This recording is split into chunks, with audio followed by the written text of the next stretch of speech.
Hello, welcome to another episode of How to Run Profitable Retreats. I am so excited to welcome you to this amazing episode today where I have John Quirk talking about integrity behind retreats, and we get to learn so much from him. So I want to give you a little bit of like a snapshot of what's coming in for today.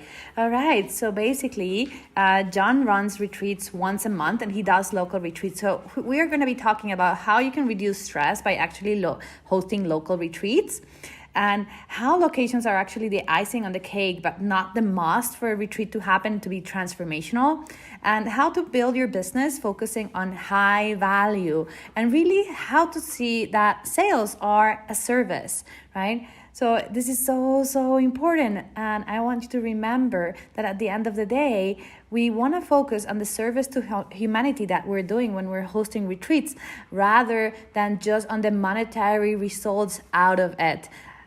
Oh my gosh, you are in for a ride. This is such an exciting episode. Thank you for listening. And please make sure that you follow John and connect with him and his affiliate network for retreat leaders to promote their retreats. See you later. Oh my gosh, this was such an amazing episode. As I am recording this outro, we recorded this episode a while ago, and I went and listened to it all over again, and it gave me some amazing messages that I really needed to listen to, and I hope it's the same for you, right? Really on how we have to focus that retreats are transformational, and we want to focus that we are doing a service for humanity. It's not about the financial results that come afterwards. Yes, those are amazing, but they are the result of us serving people in the highest level, right? And how we also don't have to be fighting to get people into retreats, because there's so many different retreats out there, but people need things in a different way. How we don't need to be Joe Dispenza to actually be creating transformation in the world, and really how you want to show up in the world, and then from there to become masterful to like help people that are a few steps behind, and how sometimes you just need to hire the right people to cross those bridges, right, more quickly in spaces where maybe you're not super keen to like, or that's maybe not your specialty, right? That's why, for example, I created Mastering the Art of Retreat Planning, and I'm so excited in all the different ways that it's evolving, because I get to help people cross that bridge when they want to host retreats, but there might be so many questions like, what happens if I put a deposit down for my retreat and it doesn't sell? What if no one signs up? What if I don't have a community large enough to sell my retreat to? All these questions that come to mind when we're thinking, I really want to host a retreat. And I'm here to help you through that process. So as usual, please go check out my space. I am hosting a 5-day challenge to sold out retreats very soon. So please feel free to actually go and sign up, where I get to meet you, we get to spend time together and connect. And we can all build this beautiful community that helps transform the world. Thank you so much for listening, and I'll see you next week.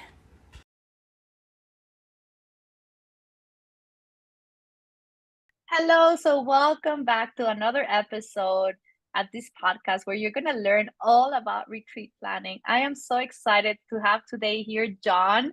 And John is a founder of SoulCal Retreats. And I'm going to tell you a little bit about his story. And then we're going to move into this amazing conversation when it comes to integrity, and also how do you run a successful retreat business where you are actually having retreats every single month. So John, back in 2013, was stressed out as a news reporter in New York City, and he was lacking purpose and wanted to find more joy and meaning in life. And the best thing that happened to him that year is that he got fired from his dream job. Can you imagine this? And these things happen. So imagine like the best thing, right? So it turns out that for him, making a living was far from living. So the day he got fired, he walked away into a yoga class. And while he had been practicing for years, this class just hit him differently. So Nowhere to be after class, no emails to answer. All he had to do was focus on himself. Fast forward 3 years, and he started to apply my can't stop, won't stop mentality to teaching yoga. In order to survive rent and the cost of living in the Big Apple, he was teaching 20 and more classes a week. Wow, that's a lot. And it started to take a toll. So, remembering how he felt when he moved everything else aside to become a yoga teacher, he decided he needed to take a break for himself. So he picked Costa Rica. Oh, I love Costa Rica, and decided he would go somewhere quiet where he could just practice yoga and surf every day. So after sharing his vision with his students as a way to inspire them to make space for themselves when they needed it, then something magical happened. People started asking if they could join. Wow. Pretty soon he was being asked about the yoga retreat he was leading. He didn't even know yoga retreats were a thing. And 6 years and dozens of retreats around the world later, he realized this is his dharma, his life's work, and his true calling. Once we step out of our day to day, only then we can truly step into a higher version of ourselves. When we come together in community with this common goal to move, to breathe, to eat good food and laugh, it has been John's experience that this is truly some powerful medicine. He is someone passionate about helping people feel better and sharing what he knows and what has helped him and many others. He takes that work seriously without taking himself too much seriously. And we were gonna experience this today, so hang on for this. And he strives to meet people where they are on their wellness journey and on their path to self discovery. It takes time and it takes work, but above all, it takes a willingness to say yes, yes. If you feel like called to join us for what could be something truly transformational, I hope you'll reach out and see if a retreat with him is also a fit. So I'm so excited to have you here today, John, and so glad that we are taking this time to have this amazing conversation about retreats and also like the integrity behind them, right? We were talking behind the scenes a little bit about this, and how it's so juicy and the conversation is going to be amazing. So please stay while we are here with John for another episode. Thank you for joining us, John. Thank you. It's been so long since I've read that, so it was really nice to kind of hear it back, and it's all still true. So I'm really glad that like what I'm kind of on the path on now, it really feels synergistic to when I first started. So not too much has changed. Some things have changed, but that hasn't changed. So thank you for that. Thank you. So tell us a little bit about how did you turn like just running a couple of retreats to actually running them once a month? Because I know there is people in this audience that is their dream to run multiple retreats per year. Yeah, I mean, for me, kind of the part of the story about teaching 20 yoga classes a week was real, and it was real in terms of I was living in New York City, which is one of, if not the most expensive city in the world. So that was mostly out of necessity, was to try to sort of make a living, right? Like 30, 40, maybe if you're lucky, $50 a pop on yoga classes. And anybody who's watching this who's teaching yoga classes knows it's not just the hour that you're there, right? It's an hour of planning your sequence and making a playlist and driving to the property. And you also have costs for that, right? Like you've got your gas, your transit, your Metro card at the time, whatever it is. So, for me, when I first ran a retreat, my goal was to just have a good time with a lot of really cool people that were wanting to go on a bit of a vacation that meant more. That was really, I called them vinyasa vacations. It was just like vinyasa, like in a vacation, like a little bit of yoga in a vacation. But the conversations and stuff that we were having were really powerful and impactful. And I saw it as something life changing for them and for me, not just because of the experience, but then I walked away and I was like, whoa, I made more money doing this in a week than I make in like a couple months teaching yoga. And I've like got a tan and done something really cool. I've gone to a cool place in the world. So that was the first sort of nugget of like, oh, this could be like something. And then I realized like the logistics and all of that. It metamorphosed into what it is now. When I was in Bali, I actually decided I didn't want to live in New York anymore. I was like really like, it was tropical and beautiful there. And it was rainy and cold. And like, I got home to New York and I was like, this sucks. I don't want to do this. And so I moved to Southern California. And so Southern California really became the match to the flame, like, or to the gas, so to speak, because now I have this environment and this backdrop that's beautiful, that's welcoming, it's a destination for people. And that was sort of the last little piece of the puzzle, where now people are coming every single month to do retreats with us in San Diego. I've actually stopped doing a lot of the international stuff just because this has been so abundant and so busy, although we're going to start doing that again soon now that travel's open. But yeah, so that's kind of how it all came into place, basically. That's amazing. And if I can like sum up something that is very clear for him, if like from here, right? If you are doing retreats, monthly retreats, it might be a little bit of like a lot of work and stress to be planning international retreats every single month with all the logistical pieces, right? So I think you nailed it in the way that you have one location where you host most of your retreats, or right now all of them, but then maybe you choose 3 or 4 times a year you do international retreats where people can travel with you, but then it will allow you also for all the pieces that need to come into place for an international retreat, right? For sure. And I mean, if you're doing them close to home, we do have one venue that I work with mostly now, just because it checks all the boxes and it's a great fit, and they give me a really good price because I'm there every single month.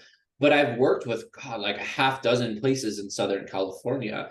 And especially during COVID, with travel being so volatile because people are traveling from other places to come visit us, it actually gave me a lot of flexibility. Whereas, like, I didn't have to put out some big deposit and cross my fingers and hope that I was going to be able to fill all these beds and bedrooms. Whereas I had three kind of tiers of like a smaller, a middle, and then a bigger. And it took a lot of the pressure off of me, and I could just go about selling the retreat. And I think, ultimately, like, people like the destination, but the venue itself is, maybe, I know is for a fact, is not the selling point. It's kind of just the icing on the cake. So the program and where it is and what it is, right? That's really the meat of it, right? It's the venue is kind of just like the vegetables, it's off to the side. Yes. It can elevate, it can help, but it's not going to be the thing that sells your retreat.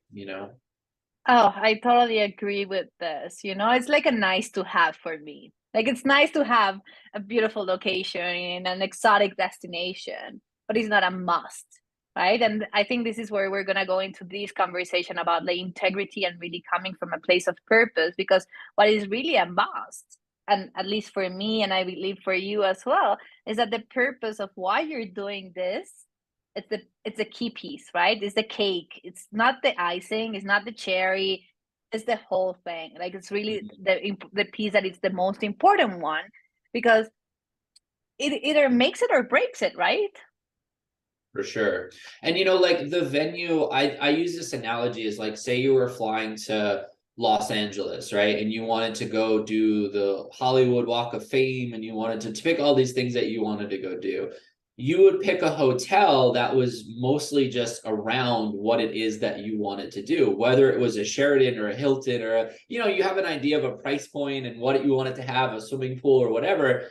But within the scope of that, right? Like, again, you're not flying there to go to the Sheraton, you're flying there to do all the things that you're doing while you're there. So that was a real light bulb moment for me, where I could start to sort of shop around for different venues, and then the prices would be less if it was closer to the event. So I was actually more of in a position of power, rather than waiting and hoping that my retreat would sell, which we've all been there, of like either running no or loss profit, retreats, which is just such a bummer. So, but yeah, and then, as far as you being of integrity and wanting to really communicate what it is that you're wanting to teach and share and help people with, like, that's ultimately, like you said, the cake, the number one star asterisk, like, that's the thing that has to be in place. And I see that with so many people, as they pick the location, or they pick the chef, or they like put up all the fancy pictures, and like, that's great as a catch for people, but what is it that you're really wanting to offer? That's what's got to be at the front of your mind. How are you going to be of service?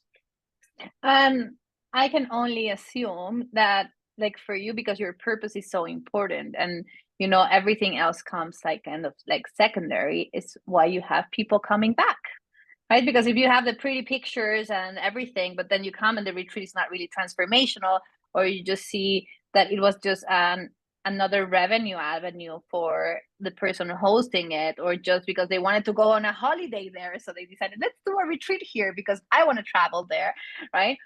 Then it's very likely that they would not come back, right? For Do you sure. have a lot of people coming back to your retreats?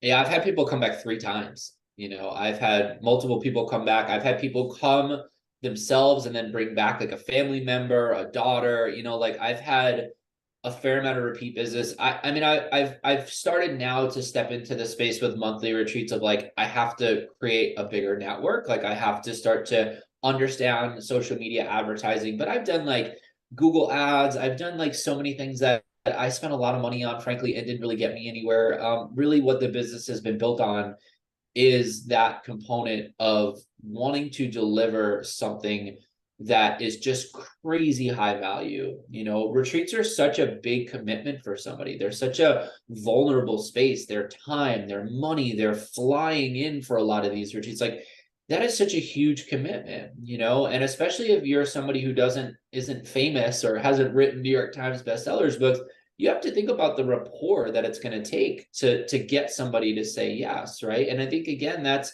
the missing component is like everything can look good, but you have to deliver such high value, like off the charts value, that people will be like, well, I almost can't not do this, right? Like that's what you want it to feel like. You want it to feel like a full body heck yes for people, And there's people who are salesmen than me. Mine is so clear and like what I want to achieve for people and what I want to help people with. Actually, this is something that I really teach very deeply because I'm so passionate about it in my programs, right?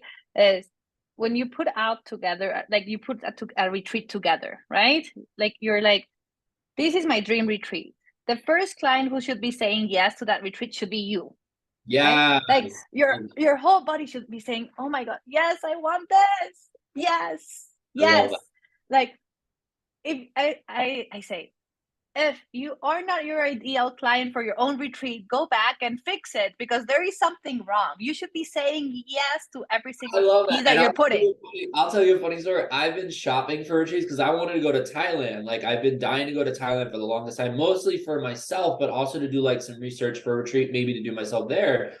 And then I just started shopping for retreats all over the place. And I was so like uninspired. I was like, I'd rather go on my retreat, like, and then all of these other retreats. And I say that with so much like humbleness, but it's like, I love that. Like, I love that my retreat speaks to exactly what it is that I would want to do and I would want to deliver to people. If you don't have that level of love for what it is that you're doing, you got to go back to the drawing board.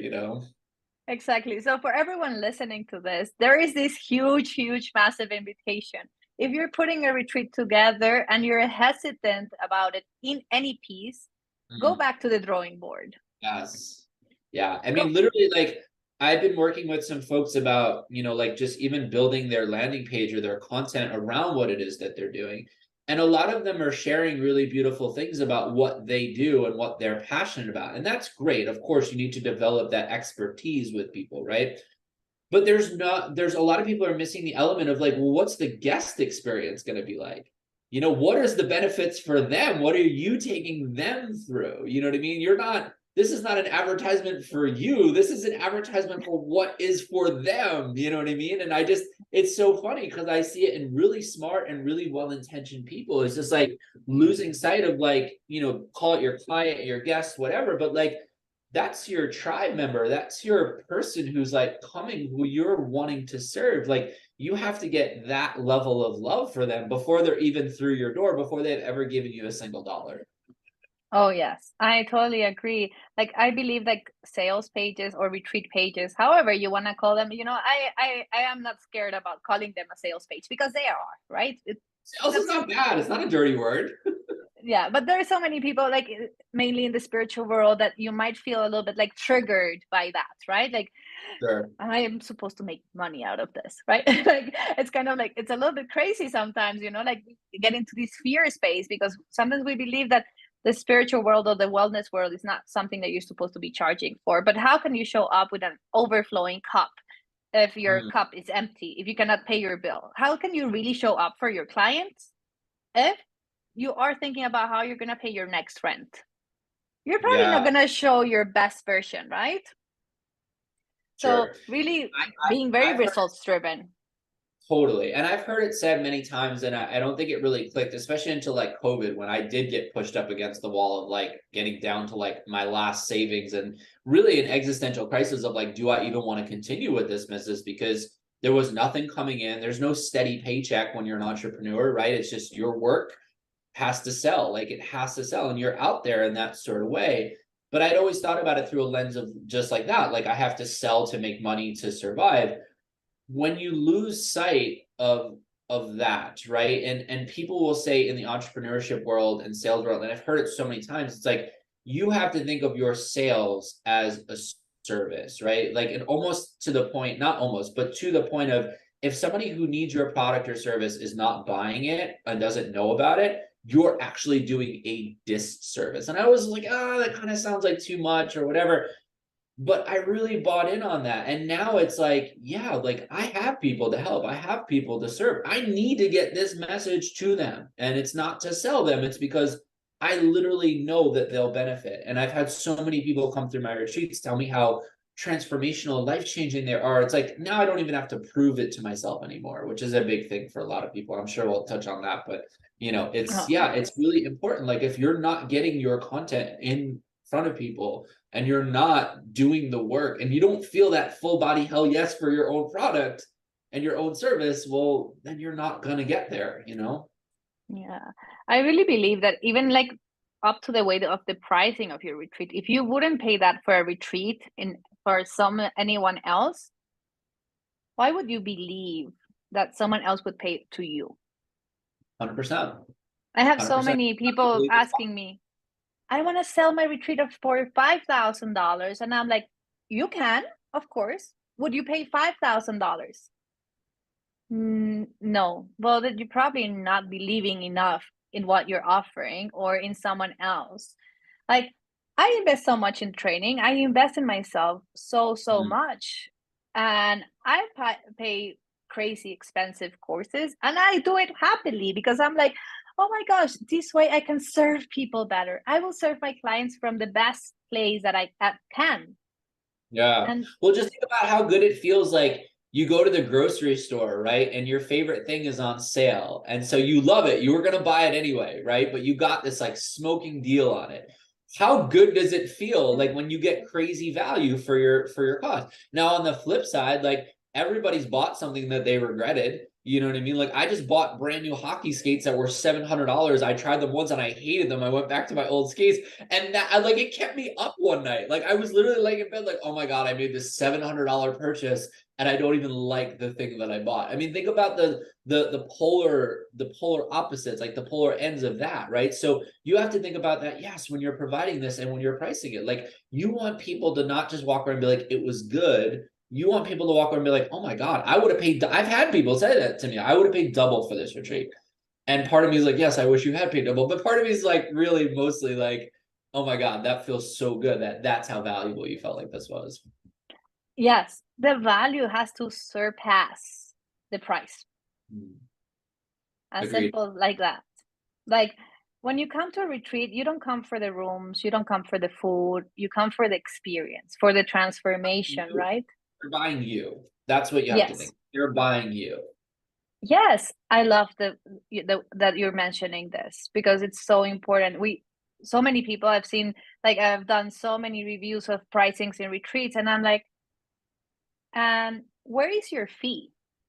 Like you're thinking about profit, but like how much are you charging for 3 months of like or 6 months of putting your retreat together, right? Because they're like, oh, I'm making this for these. No, but I am charging. These are the days that I'm gonna be there, like 3 days. So I'm charging, I don't know, $600, whatever, doesn't matter. And I'm like, but what about the other 3 months that you put work behind? Like, where are those? Oh no, but with the profit, I'm like, yeah, but the profit is kind of like flexible, right? Like if you don't have that many people, then your 3 months are wasted. Like, I'm like, make sure that you are really valuing all the work that you're putting into planning this retreat. And I'm not saying this for the sense of like everyone sell your retreat super high. Everyone has their own price that is perfect for them, right?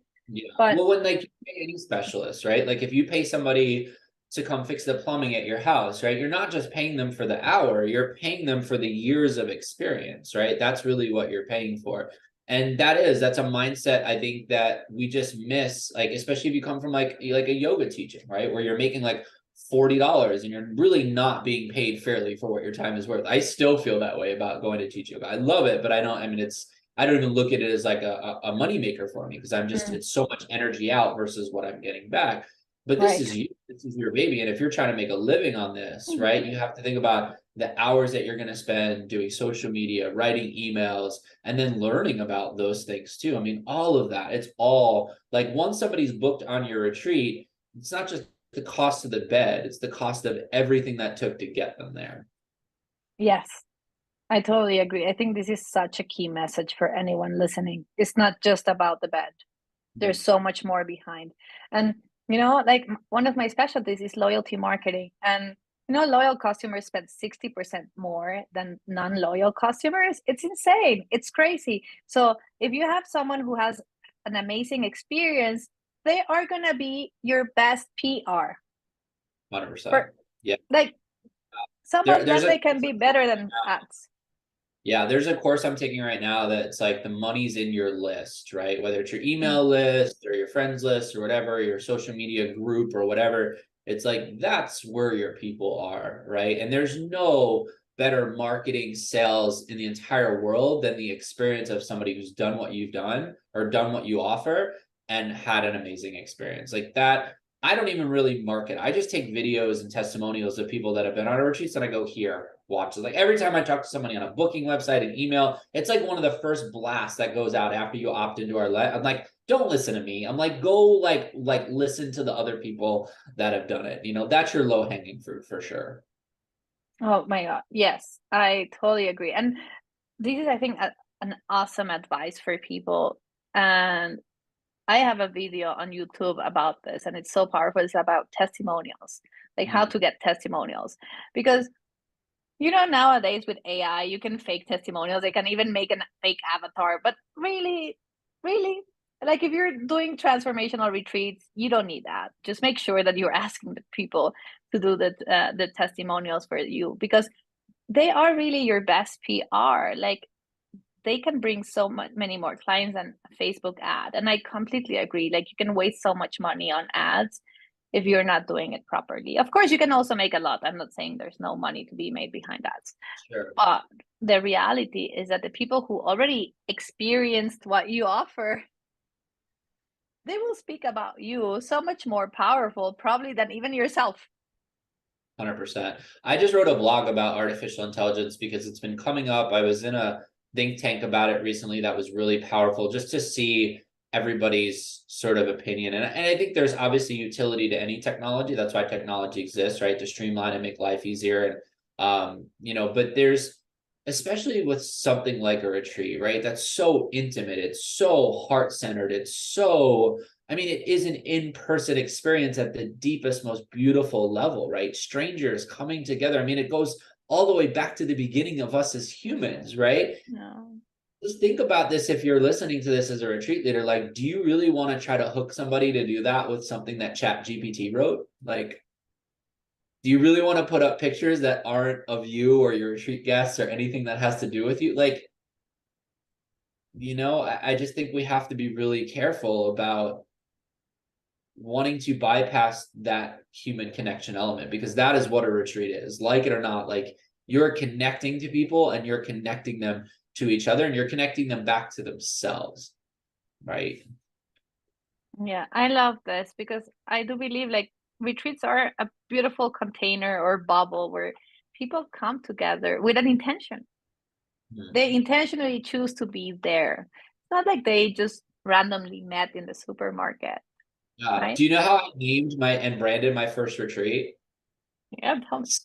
I was a news producer. I worked in television and I lived on screens. So you sit in a television studio, there's just screens around you all day long. It's like it's something out of a sci-fi horror movie. And so when I was doing my first foray into like, okay, I'm gonna run retreats full time, I started reading entrepreneur books and like doing like the Tony Robbins and all that kind of stuff. And it's like, what's the problem that you're solving for people? And if you don't know, think about what's the problem you've been trying to solve for yourself. And for me, it was an addiction to screens. Like I've been so inundated with it.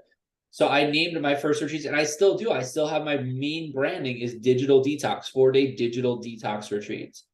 And that has literally, I mean, that sentence, right, has inspired people to come from all over the world to our retreats. Oh my gosh, I'm getting goosebumps. I love it. I'm just like, I'm like, my whole body is saying like, yes. But this is all about connecting with your purpose, right? And it's all about teaching someone something where like that you learned, right? Like something that you needed. Like at the end of the day, the people who are coming to your retreat, you want them to be like-minded individuals, right? They should be someone who would resonate with who you are. You don't want these uh, upset person who's gonna come and ruin the experience for everyone else. You want people who are similar to you, right? That feel a connection to who you are and what you're bringing onto the table, right? Like that they are, for example, in your case, looking to detox from the TV screens and the phones and all these things. Yeah, it's one of the greatest gifts I give to people is just literally the ability to be off their device for 4 days. And that is a baseline for just so many people. And people come, like you said, meeting people where they are is so important. And they come with all different levels of like, I have people who've never taken a yoga class, never meditated a day in their life. And there's some of the people that have the most amazing experiences on our retreats. And then people who are coming who have that baseline, but they just want to up level it, right? And so the power, like you said, is in that bubble or in that container. I call it the incubator, right? Like it's like where people have that collective goal, right? To come and do the work, whatever the work is for you, right? And the work for you can be something more adventure-y or more, it doesn't have to be diving into the psyche with people, or, you know, it could just be literally giving them an opportunity to go hiking and suntanning and taking a nap is some of the greatest like experiences some people have on retreats. Are like, I just got to take a nap and it was amazing. Like, you know, like something as simple as that. So you're just providing that space for them. And I love what you said too about, you know, I think a lot about like us as human beings being bridge builders, you know, like we are wherever we are, and there's somebody that's 5 steps ahead of us who we can go learn from, and then there's somebody who's 5 steps behind us who we can help and support. And if you're always just doing that, like you said before this, like you're taking courses, you're doing a lot of stuff right now to up level your offerings, right? And so you're looking this way, but then there's the people who are at, you know, their baseline, and then they need the support to get you. So if you can just think about that, like think about like where were you when you started whatever it is. And a retreat doesn't have to be yoga and meditation. You could literally have a retreat around painting, photography. Like there's a bajillion things. If you're passionate about it, you know you can help somebody else. That's where I always tell people to start. Is like think about the thing that's made the biggest impact in your life, has changed your life for the better. And then how do you build steps for somebody else? And then you can monetize it and all that stuff. But start there, right? Don't start with the monetization. Start with how to be a bridge builder, how to be a support, how to be a teacher for somebody who you know is just a few steps back from where you were once were. That's the best of what we are as human beings. I love this advice. It's so, so powerful. And it's all about my main message and everything that I share. And that's why I was like so excited to have this conversation with you, because it's all about coming from the heart. And then everything else gets in place. It really does.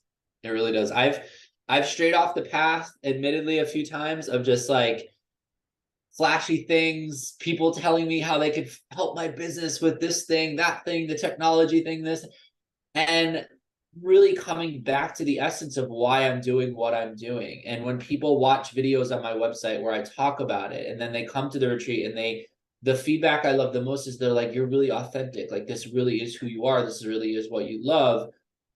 That's always been my North Star. Like that's always been like, what is it that's making an impact in my life? Okay, great. How can I learn as much as I can about it? Okay, great. And now how can I just shift that mindset into, I just want to be able to teach it and bridge a gap to somebody else, right? Very few of us are going to make or create something out of the ether, right? Like with very small exceptions, there's 7 billion people on the planet. We've been evolving for, 14 billion years. It's like there's very few like very original, and it doesn't have to be. You can just take something that you already know exists and really helps you, but the way you deliver it, the way you understand it is going to be perfect for somebody. And again, that sales component, if you don't get it to them, you're doing a disservice to the world. I love this piece about the disservice. Well, everything that you say, but the disservice.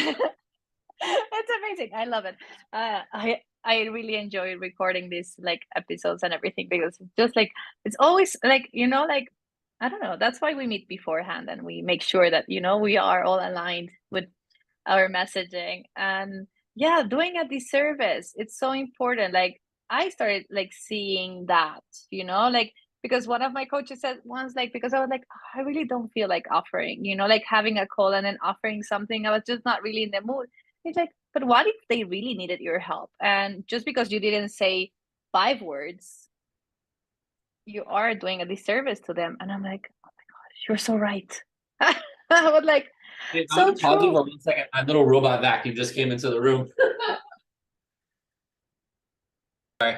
It's gonna be- All right. So we had a tiny, tiny pause break because the Roomba was uh, wanted to be part of I'm this saying it's episode. unfairness. It was what it is.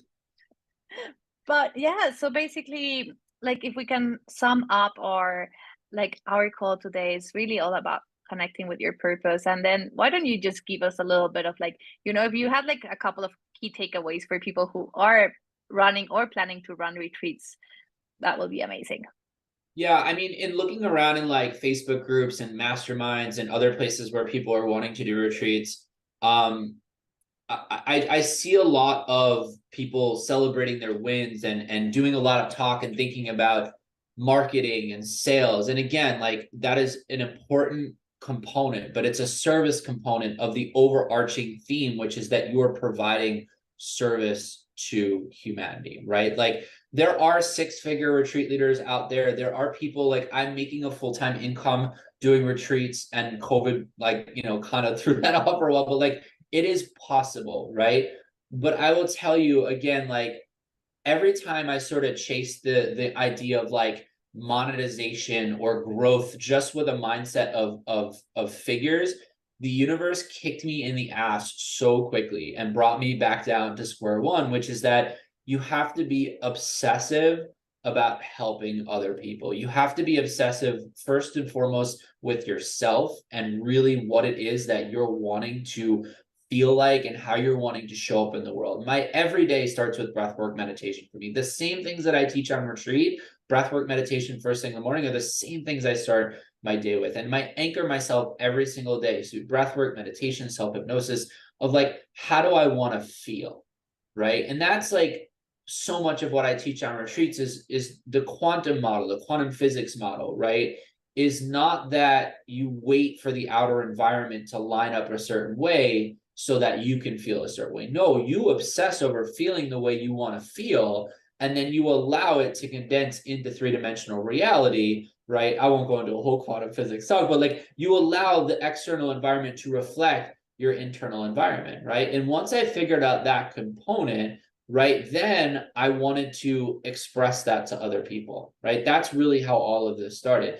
Breathwork's a tool, meditation's a tool, yoga, movement's a tool, cold plunges are a tool, plant-based eating, nourishing your body in a really good way is a tool, conversation, community, vulnerability, all these things are like what I put in a pot and I stir up. But it started with doing it for myself first, right? So you see folks that are wanting to sell retreats about things that look pretty or they're flashy. If the substance isn't there, you might even be able to sell people on that, but really the experience is not going to be what you want it to be, what they want it to be. I can say with conviction and a little knock on wood, like I've never had anybody on a retreat that was anything less than stellar. Like I've had people that had amazing, transcendent, transformational experiences, and then I've had people with like really awesome experiences and really relaxed, and they came out feeling nourished and like they felt really good. But those are the only two slots. I've never had like, oh, I thought this was going to be a spa vacation, or I thought this was going to be trekking through the Himalayas. Like I never had that, right? Because my own compass is so dialed in and so clear. And I lose it again. Like there's times where I chase the pretty thing. I think about if I run Facebook ads at 1,000 a month, I can make 10,000 a month. And it's like, you just keep going and going and going. So my biggest thing, if I can offer to anybody who's either brand new to retreats or just wanting to level up the experience of what you're doing, start with yourself. Like really ask the questions of yourself. How do you want to feel? How do you want to show up in the world? And you get those things clear and those tools and those things clear, then you can become masterful in them. And then you could become just masterful enough that you can take it to somebody who's a few steps back. You don't have to be, the Deepak Chopra. You don't have to be Joe Dispenza. You don't have to be Brene Brown. You don't have to be any of those people, right? The way that you understand it, the way that it impacted you, your story of transformation through those practices, through those tools is going to be so perfect for somebody. You just have to trust in that and trust in the process. And then seek out help. Seek out people like you, right? Who can close the gap? Who are the bridge builders for you? Who are the people that can take away a few steps of things that maybe you're not good at or you don't even like to do? Like I did my own website and all this kind of stuff, but there's also things like I don't like doing photos on my retreats. Like I want to be involved in what I'm doing. So like I bring somebody in. I don't like doing the food on my retreats. So I bring somebody in to do that, right? Like figure out the bridges that you can kind of cross more quickly of things that maybe you don't want to become passionate about or you don't want to learn a lot about. So those are the biggest things I would say is just really clear in your purpose, really practicing what it is that you want to feel and how it is that you want to show up in the world. And then just learn enough about it that you can take it to somebody and then worry about monetizing it afterwards. I love it. I think it's a beautiful, beautiful explanation and a way to connect everything that we just spoke about. And I do believe this episode is so powerful and useful for anyone who's looking to plan or planning retreats already and are wondering like, how do I take it into a business that I do every month, or how do I create this bridge that I'm missing with my purpose and the alignment, or how do I don't allow myself to get sidetracked by the flashy ads of like make 20,000 in 30 seconds kind of marketing. So if anyone wants to find you, Jan, and talk about more your retreats and like have a conversation, how can they do that? Yeah, so the easiest way is to go to our website, our social medias. It's all pretty easy. It's SoCalWellnessRetreats.com, all one word. That's our website. Our Instagram is SoCal Wellness Retreats. Our Facebook is SoCal Wellness Retreats. Everything on there has my cell phone number. It is not hard to get in touch with me. I'm really, like I said at the beginning, I'm all about connection. I'm all about community. We also have a Telegram group that's a bunch of folks that are alumni to our retreat. So if you want to jump in there, it's totally free to join. It's a nice way to connect with people who've been through the experience, ask questions, see how they're inspired, see how they're challenged, see that they're just normal people like you and I. They're all different colors, shapes, backgrounds. They come from literally all parts of the world. So it's just a nice way. And then, yeah, like we're stepping now, like you and I were talking before the podcast about how do we bridge this gap for retreat leaders? So if you're somebody out there that's wanting help with retreats, that's another space that I'm going to start to step into more firmly with more clarity of like what it is that I can do and help people with. And so you can, again, just reach out to me in any one of those avenues. That's amazing. And I believe that retreat leaders have to go on retreats themselves. It's not just about hosting them. So there is a huge invitation here, right? There's an invitation for all of you. What you love, and you'll learn a lot about what you don't want to do and what you don't love. Yeah. Everything from the time you sign up to like how you're handled, how you're helped, how you're supported, to the retreat, to the aftercare, to all of that, and you can learn as you go, which is awesome. Yeah, I totally agree. I did like 6 months of a retreat intensive. I was on retreats every weekend for 6 months because because I wanted to learn exactly what I wanted to offer from the other side, like what I wanted people to get when they came to my experiences, to my programs. So, and then through the process, I also transformed who I was into such a even better version of myself, right? So I highly recommend it. I love that. I'm shopping right now. So if anybody has a kick-ass retreat that they want, especially if it's in Thailand, because I still can't find one. So, I'm open. I want to go. I want to go on something really soon. So, if you're listening to this and you have a great retreat, tell me. I'm also, the last thing I wanted to mention was, really understanding I've done this business mostly on my own. And now with running a retreat a month, we're obviously trafficking really well on the web. We're on all the booking websites, stuff like that. But I have a lot of people that come to me that are looking for retreats that maybe aren't a fit for us. So if you're out there and you're running a retreat, we just started an affiliate network of retreat leaders. So I'd love if you have something that you're really passionate about to add you to our kind of index of different retreats, and then doing cross promotion and potentially helping each other sell retreat spots. Because there's just so many, like you said before this, this call, like there's so many retreats and there's so many people that want to go on retreats. We don't have to be fighting with each other. We should be all trying to get people to the best retreat for them, right? And focusing on that. Amazing. Well, thank you, John, for your time. It's been absolutely amazing.